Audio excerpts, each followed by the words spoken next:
చెప్పే కదా, సమస్య ఎవరు పంపిస్తారు? దేవుడే పంపిస్తాడు.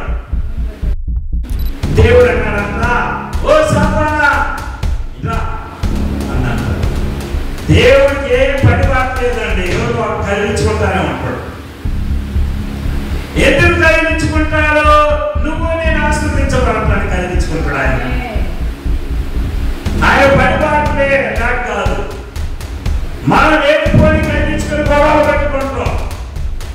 అర్థమైందా? లేనిపోని మాట్లాడి గొడవలు పెట్టుకుంటాం. కానీ దేవుడు అలా కాదు. ఆయన కదిలించాడంటే నీకు ఆశీర్వాదం ఉంది. భక్తుడైన ఏమి గురించి ఆలోచన చేసేవాలనుకున్నంట. ఎవరి గురించి?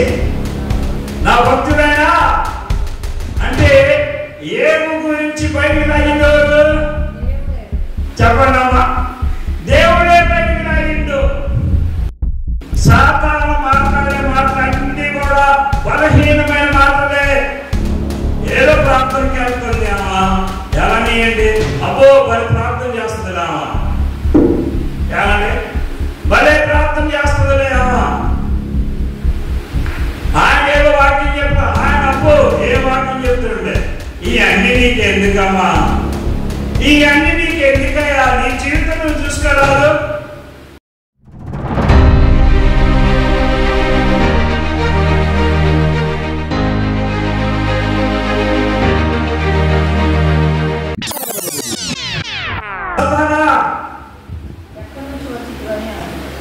నా భక్తుడైన ఏమి గురించి ఆలోచన చేసేవాలనుకున్నంట. ఎవరి గురించి? నా భక్తుడైనా అంటే ఏమి గురించి బయటికి లాగిందెవరు? చెప్పండి అమ్మా. దేవుడే బయటికి లాగిండు. చాలా మంది గొడవలు అయినప్పుడు మనం అనే మాట ఏంటంటే, నన్ను మడక లాగాకమ్మా. ఏది? నన్ను మడకు, ఆ గొడవకి లాగాకు. ఈ సాతానికి దేవుని మధ్య జరుగుతున్న మాటల యుద్ధములో పాపం ఎవరో అమాయకుడైనా ఎంతో మంచిగా బతుకుతున్నా కుటుంబం దీవించబడింది, సంపాదన దీవించబడింది, యథార్థముగా ఉన్నాడు, నీతిగా ఉన్నాడు, చెడుతనాన్ని విసర్జించాడు, బాగా జీవిస్తా ఉన్నాడు. ఈయన దేవుడు బయటికి లాగి, దేవుడు బయటికి లాగేసింది. ఏది? సాతానా నా భక్తుడైనా ఏమి గురించి ఆలోచన చేశావా? ఏమి ఎలా ఉన్నాడో తెలుసా? నీతిగా ఉన్నాడు, యథార్థంగా ఉన్నాడు, నా కొరకు జీవిస్తా ఉన్నాడు, చక్కగా జీవిస్తా ఉన్నాడు అంటే సాతాను అంటుంది, అబ్బో అంటే జీవిస్తున్నాడు ఆయన. మన సాతాను మాట్లాడే అన్ని ఇయే. సాతాను మాట్లాడే మాటలన్నీ కూడా బలహీనమైన మాటలే. ఏదో ప్రార్థనకి వెళ్తుంది అమ్మా, ఎలా నీయండి? అబ్బో బలి ప్రార్థన చేస్తుంది అమ్మా, ఏమండి భలే ప్రార్థన చేస్తుందిలే అమ్మా. ఆయన ఏదో వాక్యం చెప్ప, ఆయన అబ్బో ఏ వాక్యం చెప్తుండే. ఈ అన్ని నీకు ఎందుకమ్మా? ఈ అన్ని నీకు ఎందుకయ్యా? నీ జీవితం నువ్వు చూసుకోరాదు. మనం కల్పించుకుంటానే ఉంటాం.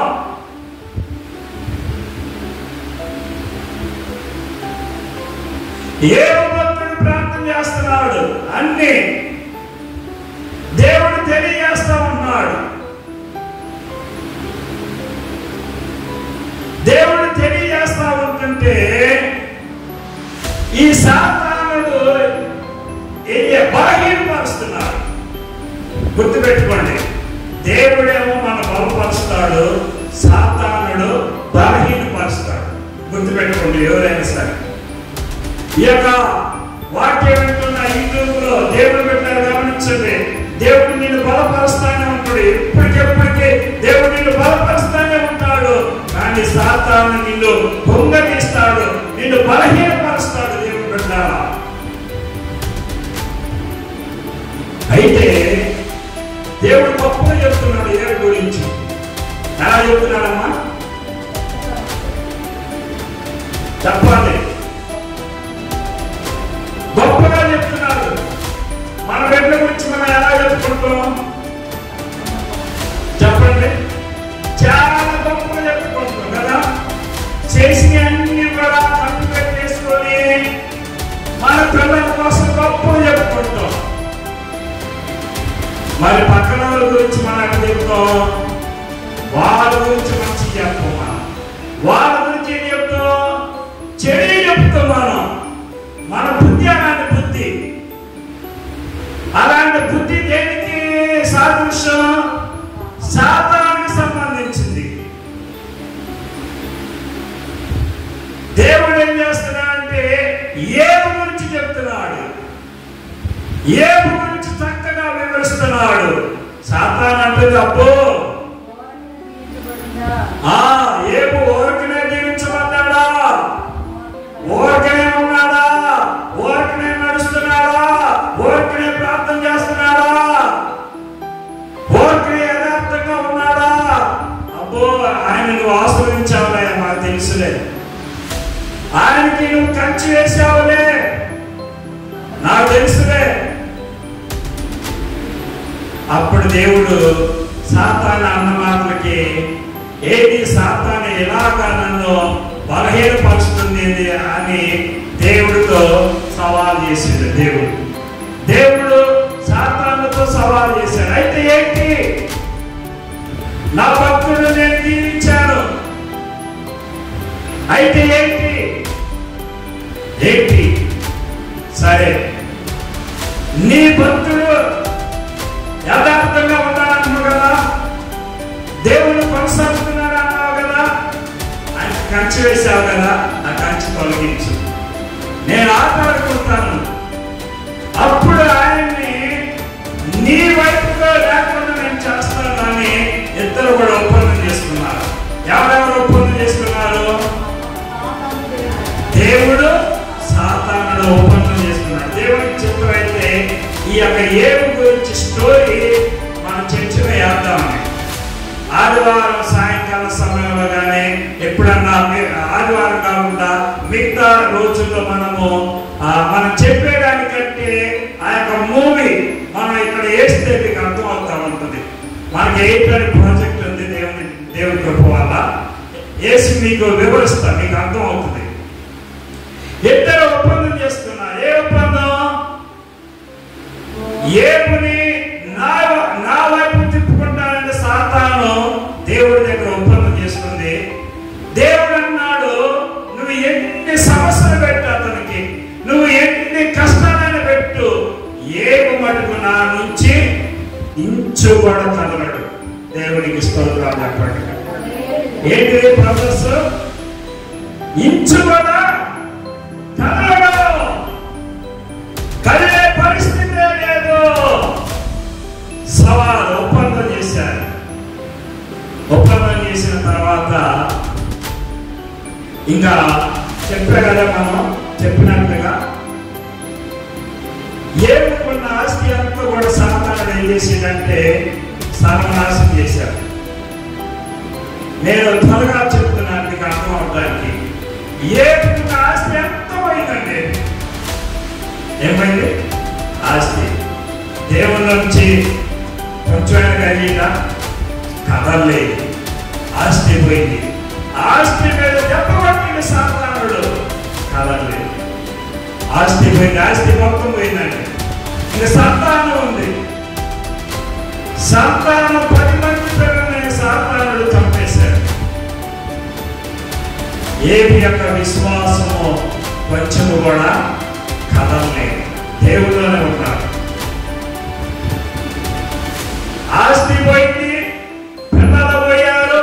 ఇప్పుడు ఎవరున్నారు? భార్య ఉంది, ఈయన మిగిలి ఉన్నాడు. కాబట్టి ఏం చేసిందంటే సాతానుడు ఏబుకి రావాల్సిన రోగం అంతా కూడా రోగంతో పెట్టాడు సాతాను. ఆ రోగం అంతా ఆయనకు వచ్చింది. శరీరం మొత్తం కూడా ఆ రోగం వచ్చేసింది. దురద, పెంకులు ఉంటాయి కదా, మన ఇంటి మీద ఉండే పెంకులు ఉంటాయి కదా, ఆ పెంకులతో ఆ రోడ్డు మీద ఉండి శరీరం అంతా కూడా దురదతో గిక్కుంటా ఉన్నాడండి ఆయన. అప్పుడు కూడా విశ్వాసములో, దేంట్లోనండి? విశ్వాసములో కథ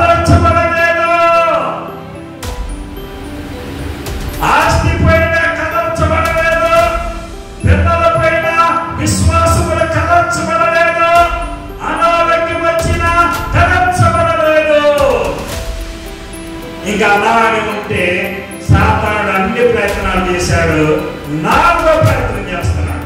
ఏ ప్రయత్నం అంటే భార్యతో మాట్లాడాడు. భార్యతో ఏమని మాట్లాడాడంటే, నువ్వు ఇలా మాట్లాడు. ఎలా మాట్లాడాలి? ఇంక ఎందుకయ్యా యథార్థత, యథార్థతను వదిలిపెట్టు, దేవుని వదిలిపెట్టేసేయి, దేవుని నీతిని వదిలిపెట్టేసేయి, దేవుని మాటను వదిలిపెట్టేసేయి, దేవుని దూషించు అని దేవుని మీద ఉన్న వ్యతిరేక మొత్తం కూడా సాతానుడు ఏపు ద్వారా మాట్లాడించాడు. మాట్లాడించాడు కానీ చివరికి ఏమనుకుందంటే, ఇవన్నీ అని ఇప్పుడు మాటక ఇప్పుడు చనిపో. ఏమని చనిపోండి భార్య, చనిపోండి బాగుండేది, చనిపోవట్లేదు. నువ్వు దేవుని ఇంకా ఎందుకు వదలబడున్నావు? ఎందుకు దేవుని విడిచిపెట్టవు? ఎందుకు విడిచిపెట్టవు? ఎందుకు ఇంకా యథార్థంగా ఉంటూ ఇంకా ఎందుకు ప్రార్థన చేస్తున్నావు? ఇంకా న్యాయంగా ఎందుకు ఉన్నావు? ఎందుకు దేవుడు జీవిస్తున్నావు? దేవుడు మాట్లాడతావు ఎందుకు అని ఏపు భార్యలోనికి సాతాను దూరం మాట అనిపిస్తా ఉంటుంటే ఏపు ఒకటి అన్నాడు, అమ్మా నేనైతే దేవుడిని దూషించను, నేనైతే చనిపోను, నీ ఇష్టం. నేనైతే చనిపోవాలి, నేనైతే దేవుడిని దూషించాలి, నేను దేవుడిని దూషించను, నేను చనిపోను అని నిర్ణయం తీసుకున్నాడు. వెళ్ళిపో, నీకు ఇష్టమైతేనే ఉండు నాతో ఈ రోడ్డు మీద జీవించు. అన్ని పోయింది కదా.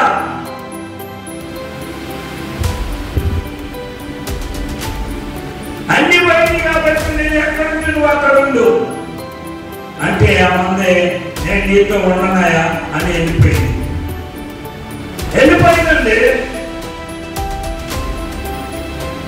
ఆస్తి పైన విశ్వాసం కలిగించబడిందా? పిల్లల పైన విశ్వాసం కలిగించబడిందా? అనారోగ్యం వచ్చిన విశ్వాసం కలిగించబడిందా?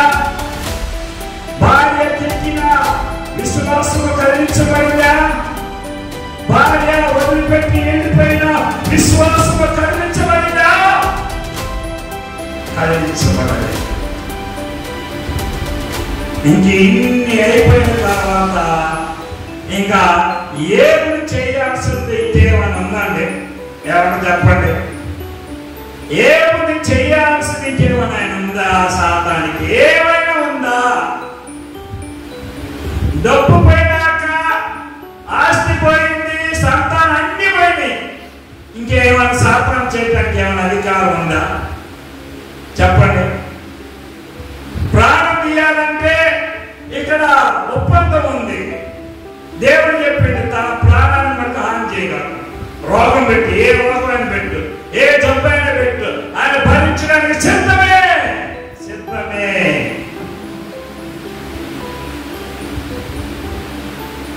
అయితే